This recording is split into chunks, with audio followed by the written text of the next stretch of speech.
In this lesson, we're going to take a look at absolute value functions and also how to graph their inequalities. So first we need to figure out, well, what does an absolute value function look like? Now we've talked about linear functions and how they make straight lines, but what does an absolute value look like? So we're going to complete the table of values and then plot the points to see what shape we end up with. All right, if I do the absolute value of -3, okay, the absolute value of -3 is +3. So I'm going to have the point -3, 3 on my graph. So I'm going to plot -3, 3. And then if I do the absolute value of -2, I get a +2. So I'm going to have the point -2, 2. The absolute value of -1 is 1. So I have the point -1, 1. Now what's the absolute value of 0? Well, 0 has no distance between itself and 0, so that's 0. So the point 0, 0. So far it looks like a straight line. Now what's the absolute value of 1? The absolute value of 1 is 1. So I have the point 1, 1. Okay, now I can see I'm definitely not a straight line. Okay, the absolute value of 2 is 2, so I have the point 2, 2. And then the absolute value of 3 is 3, so I have the point 3, 3. And now you can see we've got some symmetry going on here. The absolute value graph looks like a V, where I go like this on one side and like this on the other side. Okay, and that's what a standard absolute value graph looks like. It creates a V. Now this point at the very bottom, that's called the vertex, which is the turning point. And in order to graph any absolute value function, we need to know where that vertex point is, and then we can figure it out from there, all right? So this was a very basic function, the simplest form of an absolute value function that we could see. So what happens when we have more numbers involved? Let's take a look at the standard or graphing form of an absolute value function. Okay, so standard form is y equals a absolute value of x minus h plus k. Okay, a, h, and k are numbers, and a does not equal 0, okay? It's important to know that a cannot be equal to 0. It could be any number but 0. H and k could be any number in the whole wide world, including 0. All right, so what do we know? We're going to talk about the a value first. Okay. There are two different pieces of information that a can give us. It can tell us if the absolute value v opens up, like the parent function we just looked at, or if it's reflected and opens down instead. Okay, so that's the first thing. So, if a is greater than 0, meaning it's a positive, the graph opens up.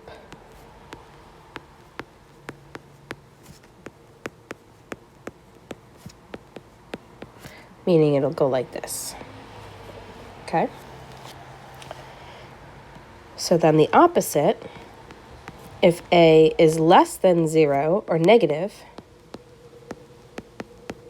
the graph is going to open down.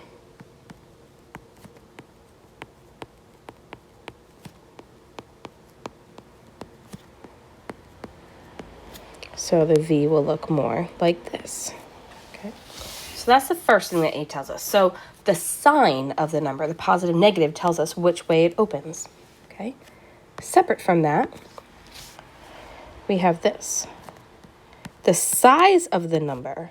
The size of the number. So if the absolute value of A is greater than 1, the graph is narrow or steep.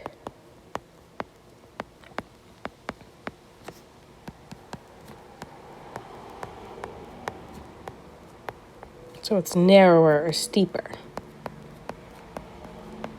Okay, so that's the size of the number. So if A was 1.2 or negative 1.7 or 15, okay, those have absolute values bigger than 1, the graph would be narrower or steeper. So it would close in the V, all right?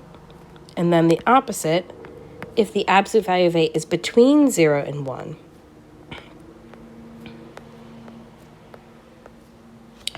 then the graph will be more gradual. So it is wider or more gradual. So it'll flatten out more. Oops, sorry, spelling that wrong. More gradual. Okay, so that's everything that A tells us. All right. So we need to look at the sign of the number, positive, negative, and then we need to look at the size of the number in comparison to the number 1. Okay, so what's up next? Let's take a look at the H value next, okay? This tells us a horizontal shift.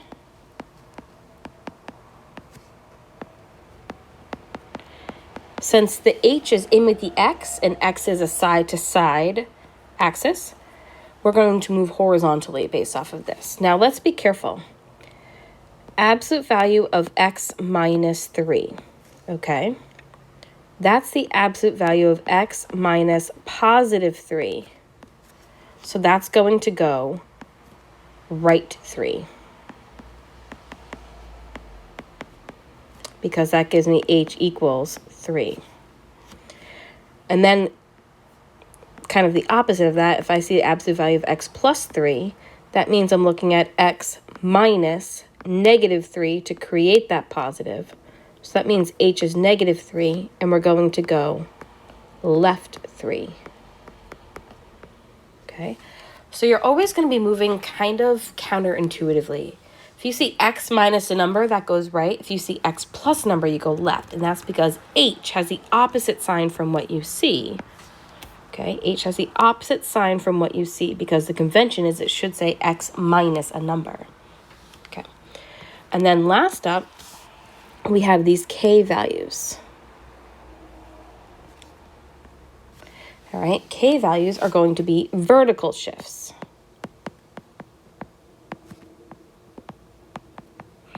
And this one is much more intuitive because it's not grouped in with anything.